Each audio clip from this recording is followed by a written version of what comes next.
Seventh எபிசோட வந்து new opportunity for ஜெயஸ்ரீன்னு title பண்ணியிருக்காங்க. எபிசோட் பிகினிங்ல ஹரிணியை காட்டுறாங்க. ஹரிணி அவங்க லீகல் டீம் கிட்ட போயிட்டு ஜெயஸ்ரீயோட ரெஸ்யூமை கொடுக்குறாங்க. ஏதாச்சும் லீகல் ஃபார்ம் தெரிஞ்சா ரெஃபர் பண்ண சொல்லி சொல்றாங்க. அப்போ கரெக்டாக நம்ம ஹெச்ஆர் சித்தார்த் கால் பண்றாரு. கால் பண்ணி லீகல் டீமோட ஆஃபீஸரை வர சொல்றாரு. அவங்க கிட்ட ஹரிணி எதுக்கு உங்ககிட்ட வந்தாங்கன்னு கேட்குறாரு. அப்போ அவங்க வந்து ஹரிணியோட அக்காவோட ஜாப்காக கேட்டாங்கன்ற மாதிரி சொல்றாங்க. அப்போ நம்ம சித்தார்த் உடனே அவங்களோட ஃபேமிலி லாயர் லீலாவதிக்கு கால் பண்ணி ஜெயஸ்ரீயை ரெக்கமெண்ட் பண்றாரு. லீலாவதி ஆஃபீஸ்ல இருந்து ஹரிணிக்கு கால் பண்றாங்க. ஹரிணிக்கு கால் பண்ணி இந்த மாதிரி உங்க சிஸ்டரை வந்து ஜாயின் பண்ண சொல்லுங்கன்ற மாதிரி சொல்றாங்க. அப்போ ஹரிணி கேக்குறாங்க யார் உங்களுக்கு ரெக்கமெண்ட் பண்ணான்னு. அவங்க சொல்றாங்க எங்க ஃபேமிலி ஃப்ரெண்ட் சித்தார்த் தான் ரெக்கமெண்ட் பண்ணாங்கன்னு சொல்றாங்க. ஹரிணிக்கு வந்து ரொம்ப ஹாப்பியா இருந்துச்சு. உடனே சித்தார்த்தை போய் பார்த்து தேங்க்யூன்னு சொல்றாங்க. அப்போ நம்ம ஹெச்ஆர் சித்தார்த் வந்து ஹரிணி மாதிரியே மிமிக்ரி பண்ணி நான் இதை தேங்க்ஸ்க்காக பண்ணல ஒன்லி ஃபார் லவ்ன்ற மாதிரி சொல்றாரு. ஹரிணியும் சிரிச்சுட்டே போயிடுறாங்க. இப்போ மீரா அவங்க அப்பாவும் அஸ்வின் கூடயும் கிரிக்கெட் பேட் வாங்குறதுக்கு கடைக்கு போறாங்க. ஆஸ் யூஷுவல் இந்த டாக்ஸிக் அஸ்வின் வந்து அவரோட டாக்ஸிசிட்டியை காட்ட ஆரம்பிச்சிட்டாரு. மீரா ஒரு பேட்டை பிடிச்சிருக்குன்னு சொல்றாங்க. அது லைட் வெயிட்டா இருக்குன்ற மாதிரி அவங்க அப்பா சொல்றாங்க.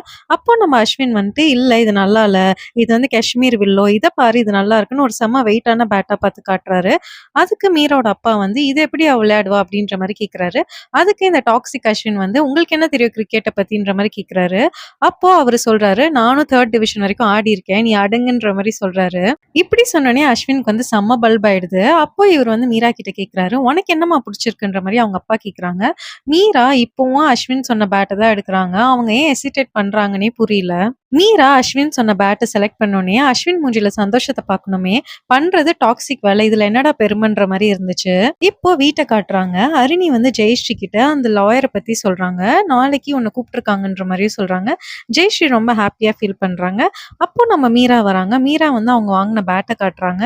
அப்போ நம்ம டிஜே ஜக்கு வந்து என்ன இவ்வளோ ஹெவியா இருக்கு, இது உனக்கு அஸ்வின்கான்ற மாதிரி கேட்டு கலாய்க்கிறாரு. அப்போ அவங்க அம்மா வராங்க. வீடியோ கால் பேசிட்டே வராங்க. வீடியோ கால்ல யார் இருக்கான்னா அந்த ரிலேட்டிவ் இருக்காரு. ஜெயஸ்ரீ பொண்ணு கேட்டு வந்த ரிலேட்டிவ். அவங்க உடனே போன் எடுத்துட்டு போய் ஜெயஸ்ரீ கிட்ட கொடுத்துட்றாங்க. நீங்களே அவகிட்ட கேளுங்கன்னு. அவரும் ஜெயஸ்ரீ கிட்ட உனக்கு சம்மதம் மட்டும் சொல்லுமா, நான் உங்க அப்பாவை சமாதானப்படுத்துறேன்ற மாதிரி சொல்றாரு. ஜெயஸ்ரீக்கு வந்து ரொம்பவே கோவம் வருது.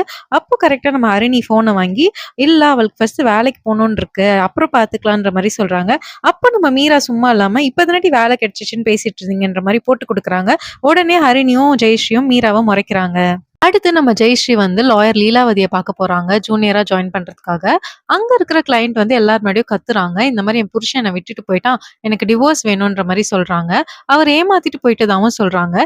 இதை கேட்டு நம்ம ஜெயஸ்ரீ வந்து ரொம்பவே டென்ஷன் ஆயிடுறாங்க. டென்ஷன் ஆயிட்டு எல்லார் முன்னாடியும் கத்துறாங்க. அவனெல்லாம் கொன்னா கூட தப்பு கிடையாதுன்னு சொல்றாங்க.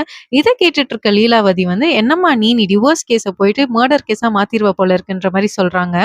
லீலாவதி லாயர் வந்து ஜெயஸ்ரீயை கூப்பிட்டு பேசுறாங்க. இந்த மாதிரி அவுட் ஆஃப் கண்ட்ரோல்லாம் போகக்கூடாது, டிசிப்ளின்டா இருக்கணும்ன்ற மாதிரி சொல்றாங்க. அப்போ அவங்க வந்து உங்க அப்பா என்ன பண்றாருன்னு கேக்குறாங்க. ஜெயஸ்ரீயும் எங்க அப்பா பொன்மலர் டெக்ஸ்டைல்ஸ் வச்சிருக்காருன்னு சொல்றாங்க. அதை கேட்டுட்டு லீலாவதி மேம் வந்து நான் அதோட ரெகுலர் கஸ்டமர், இந்த சாரீ கூட பொன்மலர் டெக்ஸ்டைல்ஸ் தான் வாங்கினேன்னு சொல்லிட்டு பேசிட்டு இருக்காங்க. அடுத்து நம்ம டிஜே ஜகுவும் மதுவை தான் காட்டுறாங்க. மது அவங்களோட ஃப்ரெண்டை கூட்டிட்டு வந்து இந்த மாதிரி லோ பட்ஜெட் டிஜேவா வர முடியுமா, செங்கல்பட்டுல பண்ணணும்ன்ற மாதிரி சொல்றாங்க. டிஜேவோட ஃப்ரெண்டு வந்து முடியவே முடியாதுன்ற மாதிரி சொல்றாரு. டிஜே ஜகுக்கு என்ன பண்றது தெரியல. லோ பட்ஜெட்னாலும் பரவாயில்ல உங்களுக்காக பண்றன்ற மாதிரி மதுவை பார்த்து சொல்றாரு.